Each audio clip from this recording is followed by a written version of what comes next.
নমস্কার, কেমন আছো সবাই? পাখি কিচেন ব্লগ চ্যানেলে তোমাদের অনেক অনেক স্বাগত জানিয়ে আজকে চলে এলাম নতুন একটা রেসিপি নিয়ে। আজকে বানাবো এগ রোলের রেসিপি। তো চলো পুরো ভিডিও দেখতে থাকো, স্কিপ করো না। তো এগ রোল সকালে জলখাবার, বাচ্চাদের স্কুলের টিফিনে বা বিকালে নাস্তায়ও বানিয়ে দেওয়া যেতে পারে। আর এটা রান্না করতে খুব বেশি টাইমও লাগে না। তো আমি এখানে প্রথমে ময়দাটাকে লবণ, অল্প একটু তেল দিয়ে, অল্প জল দিয়ে ভালো করে এটাকে ময়দা যেরকম রুটির মতো করে মাখিয়ে নিলাম। এবার এটাকে ভালো করে মধ্যে এরকম ছোটো ছোটো লেচি করে কেটে নিয়েছি। এবার ময়দার গুঁড়ো দিয়ে এটাকে ভালো করে চারিদিকে বেলে নিব। যেরকম রুটি বানানো হয় সেমভাবে গোল করে বেলে নিলাম।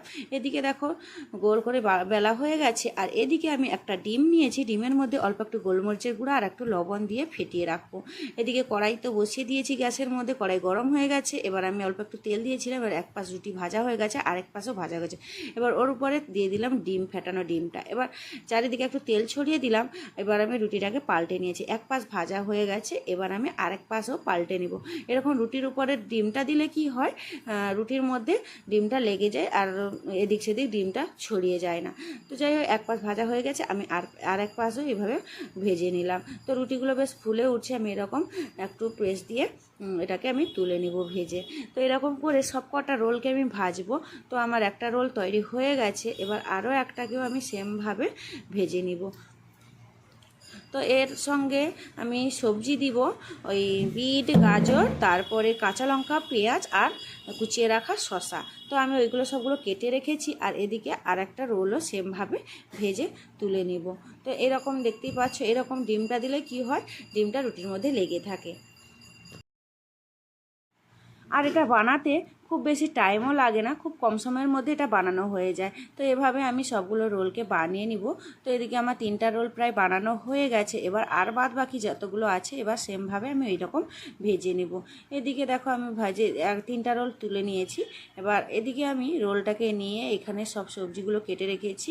এখানে দেখো, এবার এইগুলোকে আমি একে একে রোলের মতো করে লম্বা করে এরকম সাজিয়ে দিব।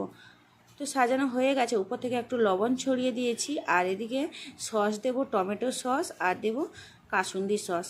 চিলি সসও দেওয়া যেতেই পারে, তো বাচ্চারা খেতে ততটা পছন্দ করে না, এই জন্য আমি চিলি সসটা দিলাম না, তো কাসুন্দি সসটা দিলাম। এবার আমি এটাকে একটা কাগজ নিচে রাখবো। এবার রোলের আকারে এটাকে বানিয়ে নেব। তো আমার সবজি সব দেওয়া হয়ে গেছে, এবার রোলের আকারে বানিয়ে নিলাম।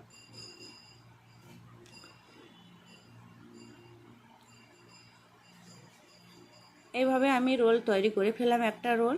তো বাদ বাকি রোলগুলো সেমভাবেই বানিয়ে নিব।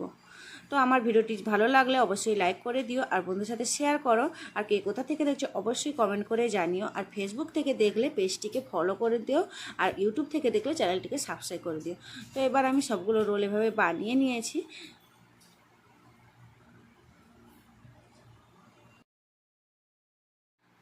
তো এইভাবে আমি কাগজটাকে জড়িয়ে দিলাম। তো রোল আমার রেডি হয়ে গেছে। তো বন্ধুরা, আজকের মতো টাটা। সবাই খুব ভালো থাকবে, সুস্থ থাকবে, সাবধানে থাকবে। দেখা হচ্ছে খুব শিগগিরই নতুন একটি রেসিপিতে। টাটা।